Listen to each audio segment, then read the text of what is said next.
Hey guys, and welcome to Pretty Eyes. My name is Lavana. The name of this show is Pretty Eyes the Show. If this is your first time watching, this show is based off a domestic violence survivor's life after.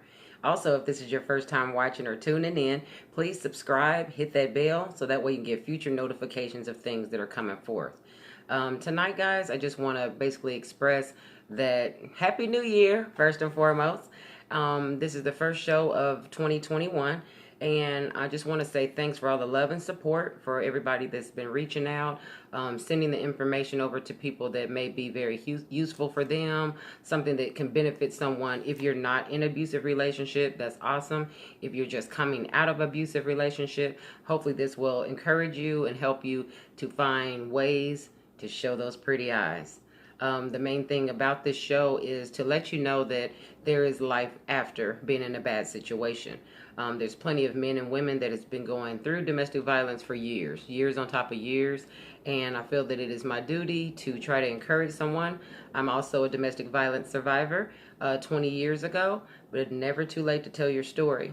So, with that being said, guys, I'm going to go ahead and start tonight, and tonight we're going to be talking about what influences the behavior of a domestic violence person that brings the violence on, the person that's actually the abuser, whether that be man or woman.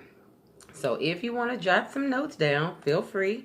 And at the end of this video, I'm going to put down below in the description box a hotline number that you can call, just in case if you want to talk to someone, you want to be more private about it, because nobody wants to really share that kind of business. A lot of people are embarrassed, and a lot of people are just afraid to really speak out. So I hope you get the courage, get the strength, to be able to speak out to someone that can help you. And the number that I'm going to leave is going to be like a counseling service, a hotline for that. All right. So with that being said, I have 8 different factors that relate to domestic violence and what brings on this type of behavior from the abuser. So number 1, a person that is basically a violent person really have had different events of history of victimization of all type of different abuse. So that means that they are abusing everything and everyone around them, from a child all the way to teenage, all the way to be an adult. And as I stated before in previous shows prior, that a lot of that has to do with something that's deep seated within them that they never got help for. So that would be like if they are abusing, their mom, their dad, their siblings, or even a pet, things like that. Those are signs to look for, to try to stay away from people like that, because that means they have something in them that they want to bring out. And most of the time, if you're with an individual that has these type of deep-seated issues, they will take that out on you. Number 2 is most people that also have domestic violence issues, they also have deficits, like attention deficits, such as hypertension, activity, learning disabilities, bipolar, schizophrenia, ADHD. So you want to make sure that when you're dating in the dating scene and trying to get back to you, if you've already left your abuser, check that mental health. That's okay, because a lot of people are going online checking people's backgrounds to see if they have a criminal background, but you need to check that mental health. The mental health is a very big deal, and a lot of people don't realize that they need help, for mental health. So it is real. So just wanted to say that. Number 3, the person that is an abuser always has a long history of early aggression behavior. Like I was stating, it can go from, say, junior high school age to high school, all the way up to being a full adult. And a lot of times these things are just, passed by, kind of swept under a rug by relatives or parents or whoever that guardian is of that person, because they may just think they're going through a phase, or they may actually know that they have some problems, but they're just not getting them the help that they need. So they won't grow up and lash out. Because lashing out, we all know, turns violent, and it can turn into the domestic violence world. Number 4, another thing is the involvement with drugs, alcohol, etc. And what that does for a person that already has some issues with violence, it just enhances the feelings that they already have. for someone if they're trying to hurt somebody, or even if they really don't want to hurt the person, it just kind of ignites those feelings for them to, lash out on people, go off on people, which turns into an argument, which can turn into something physical. Number five, also, most people that are abusers, whether it's men or women, studies show that they have a very low IQ. And I really found that was surprising when I was researching about this, because maybe they feel inadequate. Maybe they don't feel so smart. And maybe the person that they're with is smarter than them, and they want to break them down. So I was very surprised to know that they have a low IQ. And they could be smart in a lot of areas, but when it comes to just regular common sense, they might not be strong in that area. They also have antisocial beliefs. They have bad attitudes, or they want to become more of a person that's isolated, where they don't want to be around a lot of people, because maybe they fear that the person or people that could be around them can see that they're really a weak kind of a person. And they can probably tell that they won't be able to express themselves amongst, a lot of different friends, or like a big group of people. So they like to isolate themselves, and they're not really good on big groups, like being very antisocial. Another thing is having poor behavior control. That can mean that you cannot control your temper. You have a hard time expressing your emotions without going off the handle. Again, that goes back to mental health. So if you have these issues that you are trying to express yourself, and then you get into an argument with somebody, that might mean that you might have some abuser type symptoms.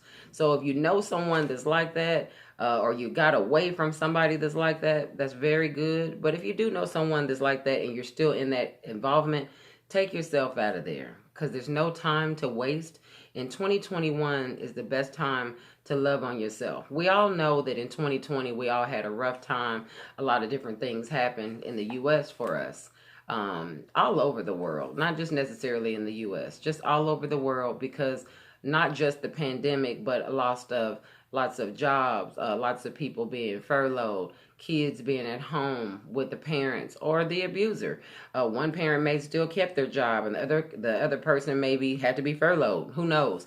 And so we just want to encourage that this year, if you're in a domestic violence situation or in a bad situation like that, and you notice these signs that I'm always going over, do something about it. It's just time to shake the spot, do what you need to do. There's hotlines, there's agencies, there's lots of resources that could help you with shelter.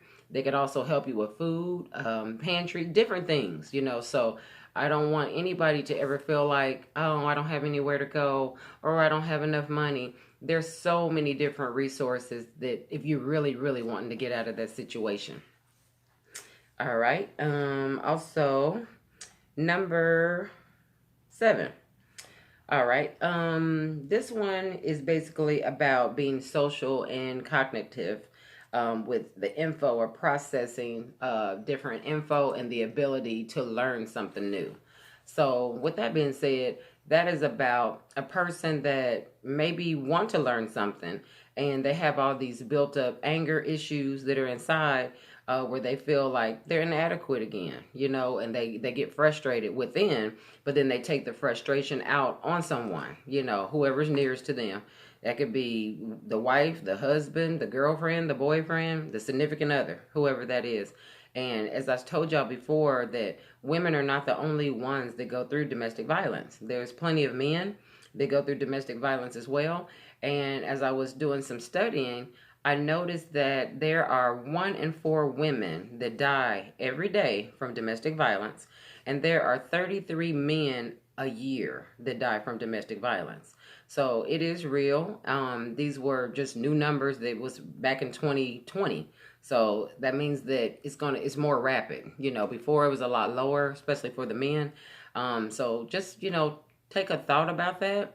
Think about that and pass that information on to someone that is going through a bad time in a domestic violence situation. Number 8, and this is the very last one. They have a hard time, being like an emotional person, like being kind of sacred, kind of soft giving. giving, good information to someone, or being very interactive, being very interactive with the person that they're with, because they got so much stuff going on in their mind, jumbled up in their mind and in their soul. They will have very high emotional distress, meaning that they blame everybody for their actions. Nobody is right. They're always right, and everybody around them is wrong, whether that's family, whether that's friends, or the person that they're with.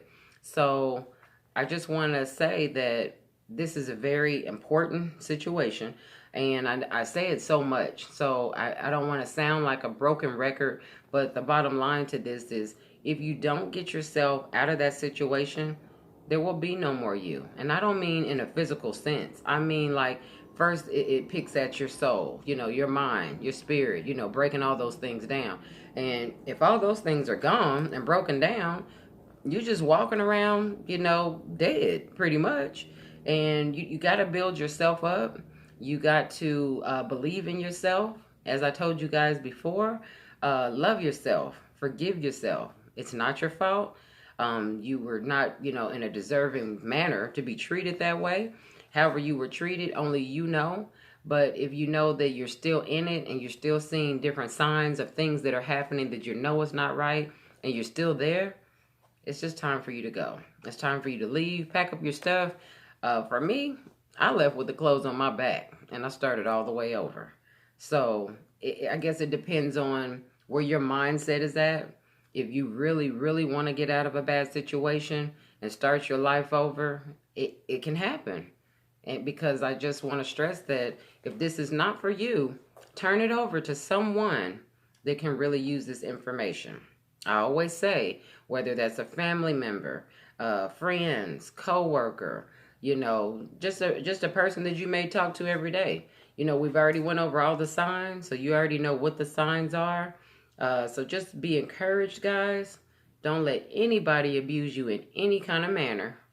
Love yourself. Take care of yourself. It's 2021. It's time to smile. It's time to smile, be happy, do what you are put on this earth to do. And I always tell y'all to read your word. The more you read your word, the closer you get to God, first of all. And secondly, it just entitles you to so much more for yourself. You'll have the straight direction that you need, the path that He really wants you on. Because everything that you're trying to do yourself, you end back up at square one. Ask me how I know. So I just want to say thanks so much, guys, for tuning in. That's the end of the show for tonight. I just want to say this show does air every Thursday. The name of the show is Prettyeyes the Show. Don't forget to subscribe. Love you guys. Keep God first. And remember, show those pretty eyes. You guys have a great night. Friday is tomorrow, so happy Friday. And I'll see you guys next week. Have a good night.